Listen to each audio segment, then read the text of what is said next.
Eklavya YouTube channel में आप सभी का स्वागत है। आज हम MPPSC प्रीलिम्स 2026 के लिए एक बहुत ही महत्वपूर्ण विषय पर चर्चा करने वाले हैं। विषय है यूनिट 10 यानी मध्य प्रदेश की जनजातियां, और इसमें भी हम खास तौर पर बैगा जनजाति पर फोकस करेंगे। जी, और ये टॉपिक बहुत जरूरी है। देखिए, जो विशेष पिछड़ी जनजातियां हैं, मतलब PBTGs, उनसे हर साल लगभग 2-3 प्रश्न तो आते ही हैं। हाँ, और प्रश्नों का फॉर्मेट भी अलग अलग होता है। कभी तथ्यात्मक, कभी शब्दावली पर, तो कभी कथन आधारित। बिल्कुल। तो ये MPPSC 2026 के लिए एक हाई यील्ड टॉपिक है।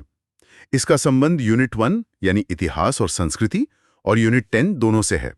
तो चलिए फिर बैगा जनजाति के परिचय और उनकी उत्पत्ति से ही शुरुआत करते हैं। जरूर।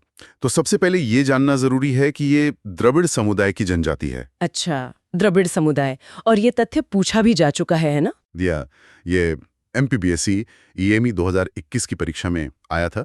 और अगर हम प्रजाति की बात करें तो ये प्रोटो ऑस्ट्रेलाइड प्रजाति का प्रतिनिधित्व करते हैं। और इन्हें शासकीय दर्जा क्या मिला हुआ है? इन्हें अत्यंत पिछड़ी जनजाति यानी आदिम जनजाति PBTG का दर्जा प्राप्त है। इनके कुछ उपनाम भी हैं, जैसे धरतीपुत्र। हाँ, धरतीपुत्र या बिछावार के नाम से भी इन्हें जाना जाता है। ठीक है, अब जरा 2011 की जनगणना के अनुसार इनकी जनसंख्या के आंकड़ों पर भी एक नजर डाल लेते हैं। जी, ये जो आंकड़े हैं ये जनगणना 2011 पर आधारित हैं।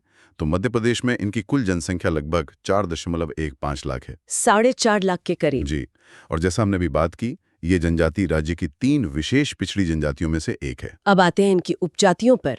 बैगर जनजाति कई उपजातियों में विभाजित है। हाँ, और ये जानना बहुत दिलचस्प है कि ये जो उपजातियां हैं वो गोत्र के आधार पर विभाजित हैं।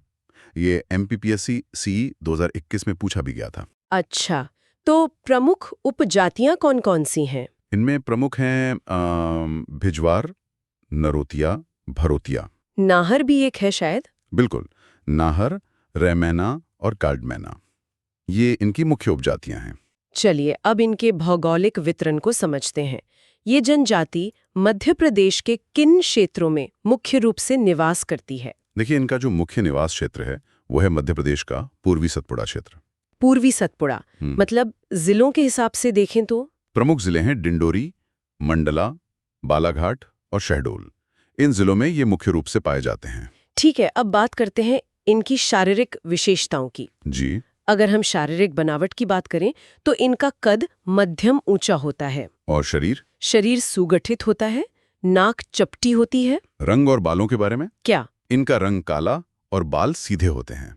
इनकी संस्कृति और रहन सहन भी काफी विशिष्ट है। मैंने गोदना के बारे में बहुत सुना है। वहां आपने सही सुना। बैगा स्त्रियों में आभूषणों से भी ज्यादा हम कह सकते हैं गोदना यानी टैटू का महत्व है। मतलब ये उनकी शारीरिक साज सज्जा का एक मुख्य साधन है। बिल्कुल।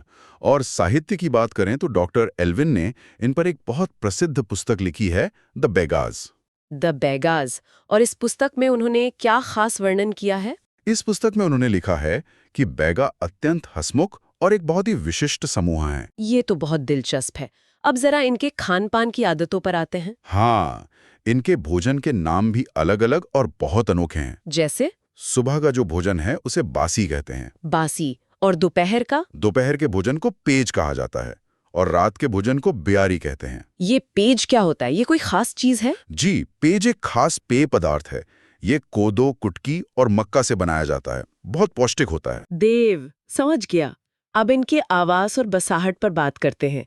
ये लोग कहाँ रहना पसंद करते हैं? ये सामान्यतः पहाड़ों के ऊपरी भागों में और जंगल के किनारे रहना पसंद करते हैं, प्रकृति के करीब। और इनके गांव की बसाहट का कोई खास तरीका होता है? हाँ, इनके गांव अक्सर गोलाकार मतलब सर्कुलर रूप में बसे होते हैं और गांव की जो इकाई होती है उसे पुरवा या टोला कहा जाता है। चलिए अब इनके धार्मिक जीवन और देवी देवताओं के बारे में जानते हैं। इनके जो प्रमुख देवता हैं वो हैं बूढ़ादेव। बूढ़ादेव।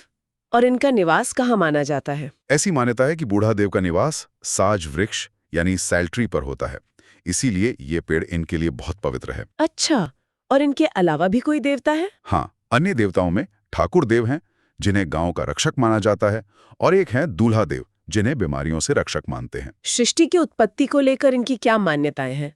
मतलब ये किसे सृष्टि का निर्माता मानते हैं? ये ठाकुर देव को सृष्टि का निर्माता मानते हैं और ये सवाल MPPSC AE 2020 में पूछा भी गया था। तो ये परीक्षा के लिए भी जरूरी है। जी, और इनकी एक और गहरी मान्यता है कि ये लोग धरती को अपनी माँ मानते हैं। इसीलिए शायद इन्हें धरती पुत्र भी कहते हैं। अच्छा, अब इनके प्रमुख पर्व और नृत्य की बात करते हैं। हाँ, इनके प्रमुख नृत्यों में हैं कर्मा, सैला, परधोनी। परधोनी ये विवाह के अवसर पर किया जाता है ना? बिल्कुल। और एक और है बिल्मा, ये इनके प्रमुख नृत्य हैं। और अगर हम पर्व यानी फेस्टिवल्स की बात करें तो रतोना, बिद्री और छेरता इनके मुख्य पर्व हैं। ठीक है, अब इनके आर्थिक जीवन को समझते हैं। ये किस पर निर्भर करते हैं? इनका आर्थिक जीवन पूरी तरह से प्रकृति पर निर्भर है। और कृषि का तरीका क्या है? ये स्थानांतरित कृषि करते हैं, जिसे बेवार कहा जाता है। बेवार? और इनकी एक मान्यता है कि ये हल नहीं चलाते। हाँ, इनकी मान्यता है कि धरती पर हल चलाना पाप है। वो इसे अपनी माँ की छाती चीरने जैसा समझते हैं। वाह। और इन्हें बैगाचक क्षेत्र में कृषि की अनुमति है। जी, इन्हें बैगाचक क्षेत्र में अपनी पारंपरिक पद्धति से कृषि करने की अनुमति दी गई है।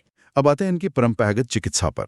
इनके अपने पारंपरिक तरीके भी हैं। जी, इन्हें जड़ी बूटियों का मतलब हर्ब्स का बहुत विस्तृत ज्ञान होता है। और जो इन जड़ी बूटियों का विशेषज्ञ होता है उसे क्या कहते हैं? उसे गुनिया कहा जाता है। गुनिया। हाँ, और गुनिया जो है वो ओझा यानी प्रीस्ट का कार्य भी करते हैं। चलिए अब इनके विवाह संस्कारों को समझते हैं, जो कई प्रकार के होते हैं। सबसे पहले सामान्य विवाह की बात करते हैं। ठीक है, तो एक है मंगनी या चढ़ विवाह। इसमें लड़के का पिता लड़की के घर जाता है और आंगन में बैठकर विवाह की स्वीकृति ली जाती है। और उठवा विवाह क्या है? उठवा विवाह में पूरा खर्च वर पक्ष यानी ग्रूम की साइड उठाता है और ये पहला विवाह होता है। एक और विशेष प्रकार का विवाह है सेवा विवाह। इसके बारे में बताइए। हाँ, इसे लमसेना विवाह भी कहते हैं। ये विवाह तब होता है जब लड़का वधु मूल्य चुकाने में असमर्थ होता है। तो फिर वो क्या करता है? इसमें लड़का अपने ससुराल में जाके सेवा करता है, इसीलिए इसे सेवा विवाह की श्रेणी में रखा जाता है। ये तो बहुत ही अलग है। कुछ और विशेष विवाह प्रथाएं भी हैं इनकी? जी, जैसे चोर विवाह। इसका सीधा सा अर्थ है राजी बाजी से भाग जाना, मतलब इलोपमेंट। और पैठूल विवाह, ये तो और भी अनोखा है। हाँ, पैठूल विवाह में लड़की जबरदस्ती लड़के के घर में घुस जाती है, इसे इंट्रूजन कह सकते हैं। और उधरिया विवाह?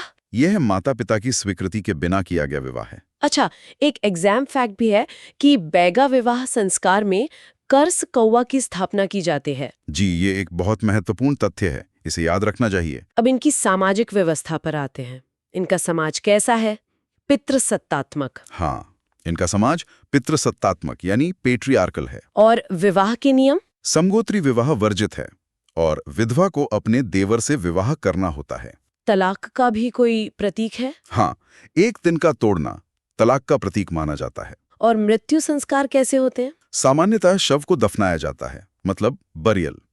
लेकिन अगर कोई सम्मानित बुजुर्ग हैं तो उनका दाह संस्कार किया जाता है। इनकी पंचायत व्यवस्था भी बहुत महत्वपूर्ण है और उसमें कई अलग-अलग पद होते हैं। जी, और इन पदों और उनके कार्यों को समझना परीक्षा के लिए आवश्यक है। तो सबसे प्रमुख कौन होता है? सबसे प्रमुख होता है मुकद्दम। ये गांव का प्रमुख या मुखिया होता है। और मुकद्दम का सहायक? वो होता है दीवान। इसमें एक पद है सम्रत। उसका क्या काम है? सम्रत सामाजिक कार्यों और स्वागत का प्रबंधक होता है। और कोटवार और द्वार? कोटवार सुरक्षाकर्मी होता है, मतलब सिक्योरिटी। और द्वार गांव का पुरोहित यानी प्रीस्ट होता है। तो ये पूरी चर्चा बहुत जानकारी भरी रही। अंत में एमपीपीएससी प्रीलिम्स 2026 के लिए एक क्विक रिवीजन चेकलिस्ट देख लेते हैं। जरूर। तो सबसे पहले डॉक्टर एल्विन की पुस्तक द बैगाज याद रखें। दूसरा, इनकी कृषि पद्धति बिवार, जो एक तरह की शिफ्टिंग कल्टीवेशन है। बिल्कुल। फिर प्रमुख देवता बूढ़ा देव, जिनका निवास साज वृक्ष पर माना जाता है। और पारंपरिक चिकित्सक को गुनिया कहते हैं। जी, और ये भी याद रखना है कि यह एक पीवीटीजी यानी अत्यंत पिछड़ी जनजाति है। निवास स्थान की बात करें तो मंडला, डिंडोरी और बालाघाट यानी पूर्वी सतपुड़ा क्षेत्र। हाँ, और एग्जाम टिप ये है कि परीक्षा के लिए उपजातियां और पंचायत के पद विशेष रूप से याद रखें। प्रीलिम्स 2026 के लिए आप सभी को शुभकामनाएं। ऐसे ही क्विक रिवीजन टॉपिक्स के लिए एकलव्य यूट्यूब चैनल को सब्सक्राइब करें।